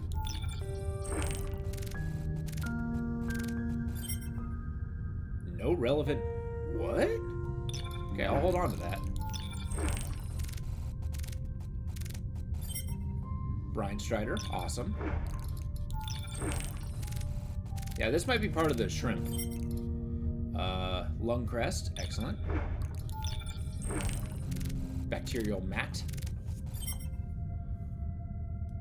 And this. Excellent. So this is the only thing I really got questions on. Let's take a look at the taxonomy. There's a lot of animalia down here. All right. All right, we'll start with the lung crest. Oh, wow, I got the whole thing. Lung crests resemble large crabs in their basic anatomy, though they are instantly recognizable by the large multi-chambered bubbles they carry on their backs. The function of these bubbles is unclear, but each individual produces slight different bubble forms, and individuals have also been observed with their bubbles at different levels of inflation. They seem to be filled with gas, but without analyzing one directly, we cannot know which gases. To feed, lung crests use their complex mouthbars to chew up silt and rocks, slowly and systematically working through their territory. These territories seem to be unique to each creature, and I have yet to see one lung crest trespassing on another individual's garden. A direct sample of their mucus bubbles might help us understand more about their behavior. After finding a shed lung crest bubble, it has been possible to analyze its contents. The majority of the bubble is filled with oxygen, with some amounts of methane, nitrogen, and carbon dioxide. It seems that in its processing of minerals, the compounds found in the silt, and the rock of the ocean floor, lung crests are able to produce and process these gases. Perhaps with the help of bacterial symbiont living inside their bodies. But what are they producing these bubbles for? It could be that they are a defensive structure, able to shed and popped when the relatively slow-moving and vulnerable lung crests need to escape. But then, why the carefully managed cocktail of gases? Further investigation is needed. In particular, we will need to inspect the lung crest shell. Well, obviously it's for breathing. There are a lot of creatures that carry bubbles around themselves. This one just seems to be sustainable. Sampling a lung crest shell has made the function of their mucus-lined bubbles clear. After seeing lung crests scavenging around, even entering into the brine pools, it seems obvious that their bubbles are in fact natural scuba gear. Yeah, allow them to move around the anoxic environment of the brine lakes. The shell confirms this, with a clear vent in the shell, which allows lung crests to access gases within the bubble without breaking it. This unique evolution means that despite their slow speed and sheer ignorance of what goes on around them, lung crests are highly resilient. Their thick shells and bubble crest together forming a kind of analog of my own dive suit. I'll be sure to say hello to these few fellow divers next time we visit Brine Lake. Oh, wow. They look A lot more bulbous than I anticipated. Kind of cool, though. Kind of look like the Starship Troopers brain bug. Awesome. Alright. Sethiophoria, the bristle carriers. Wait. Oh, here we go. Brine Strider. Nice, I got the whole thing there, too. The brine striders are towering crab-like creatures which live among the brine pools. Their tall, reed-like legs keep their carapace from the toxic waters in that that claim most other creatures. Their bones... Their carapace from the toxic... Oh, okay, so it keeps them up high. The bones and shells of these creatures that die in the brine pools adorn the strider's carapace, pulled from the brine by a pair of extended claws. Among these rocky piles, smears of bioluminescent glow blue. This pulsing life, whatever it is, finds shelter in the remains that the striders collect. But why do the striders make these creatures a home in the first place? I am also curious how, if the striders are vulnerable to the brine, do adolescents reach the heights required to survive? In order to understand more about these obscure creatures, perhaps we need to analyze the glowing brine-clogged remains they gather. Alright, theory. I believe, yes, these guys are tall crabs. On Earth, there's plenty of crabs that collect things on themselves as camouflage, but it can also be like an ecosystem for their food source and their young. Maybe when they're super old, they don't eat anymore and their young do. An analysis of the brine-clogged shell reveals a complex chain of chemical reactions. Among this chemical-rich form of extremophile bacteria feeds on the brine's chemical traces. When the striders collect these remains, they also collect the bacterial colonies that live on them. Removed from the brine, but still feeding on the chemicals saturated shells and bones, these bacterial colonies produce a brine glow, side effect of their metabolism. Do the striders know that they are turning themselves into pale beacons? What is the nature of the relationship between these bacteria and striders? I need to understand more about life of a strider, how they grow to such heights. Analysis of a juvenile strider carapace paints an enigmatic but beautiful picture. The adornment of shells and bones only begin as the brine strider matures, each arrangement being the life work of that individual. Though the strider often live apart from each other, it seems that they still communicate. Their adornments, which grow rather than taller and brighter, act as beacons. They can signal for food, signal to mate, they keep company from afar. Gathering the remains of their glowing bacterial colonies is a ritualistic process, a way for each of these large, ponderous creatures to create and identify within the ecosystem through a living, growing work of biological sculpture. Oh, that's kind of cool. A little more spindly than I was thinking. I was thinking more like one of those crabs, but yeah, these are crazy. Oh yeah, let's look at the bigger. Got barbed lower legs where it kind of grabs things to attach. Nice. Alright. Sethiophoria. Got everything here, too.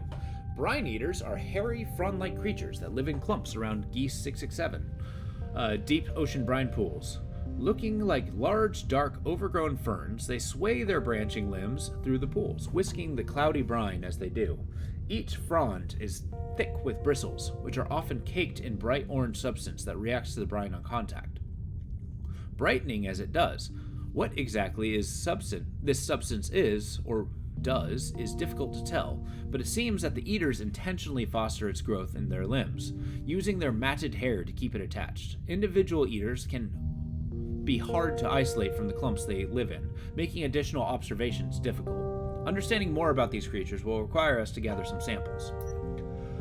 Analyzing the samples of the bacteria which grows among the hairs of the brine eaters, fronds, has shown that their main source of nutrition. This bacteria, which is extremophile in nature, is able to metabolize the toxic brine the eater dips into. The eater repeatedly dips the bacteria into the brine in order to regulate its growth, with each dip causing a rapid increase in reproduction within the bacterial colony.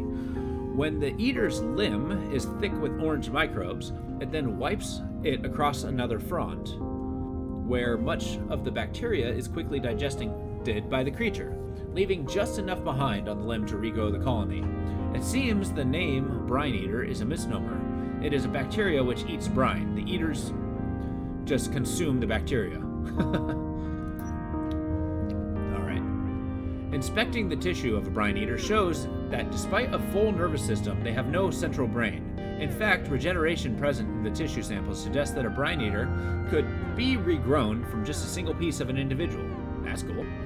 And is highly resistant to predatory damage. With no central self to orient themselves around, brine eaters are highly resilient to a form of life, which is perhaps how they have come to exist in the highest environments of Gliese 667, the shore of the brine lake. They are so resilient, in fact, that I would expect the brine eaters that their variants might be found all across the ocean, each one grown from the smallest fragment of one individual deep in the past of this planet. Yeah, but then you don't have biological diversity and diseases rack through it. Let's take a look. Yeah, you got this crazy lattice work. That's kind of cool. Bacterial growth. It's like a little farmer plant. I like it. All right. Oh, Evie's in medical, kind of hiding in here, but yeah, what the hell am I supposed to do about that? All right, let's go to the habitat, read it.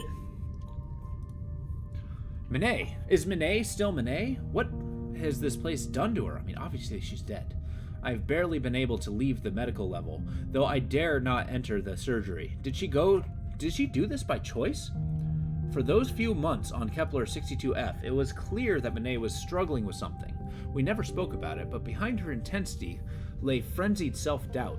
She never talked about her family. All I knew is that she was a rare spacer born out in the black, on some orbital military base. Some days she wouldn't leave the berth, just curled up so small, staring silently out. Would she do this on purpose? Open up her suit and willingly slip into the ocean? I suppose it doesn't matter how. Now, all I can do is monitor her. At least I'm not alone. Alright, we're undergoing theory here. On Earth, there are bacterial microbes, that basically, or parasites really, that invade insects and control their mind for a little bit. It could be that something in the bloom pierced the suit, affected her, convinced her to go underneath, and then grew into more life. I think this game's going to produce that a lot of the frond creatures outside, or the fungus, is like colonies of intelligent life that went here and blossomed, as you will. But yeah, that is my theory on the matter. And that is going to be the end of the stream. If you guys have a theory of what you think is happening, and don't cheat in having already beaten the game, let us know. Kind of put that in the, comments, put something in there. This game is really cool. We're going to explore a lot more in the next stream. It's just coming towards the end of this kind of short stream in the morning. But yeah, I very much love it. I am eager to play it on its to its completion, and then I'm probably going to 100% it on my own time. But yeah, thank you all, and I hope you have a wonderful evening. I will be on later tonight at 4:30, playing probably Amnesia. I kind of want to finish that one up too. And with that, I hope you all have a wonderful evening, and I'll talk to you later. Bye.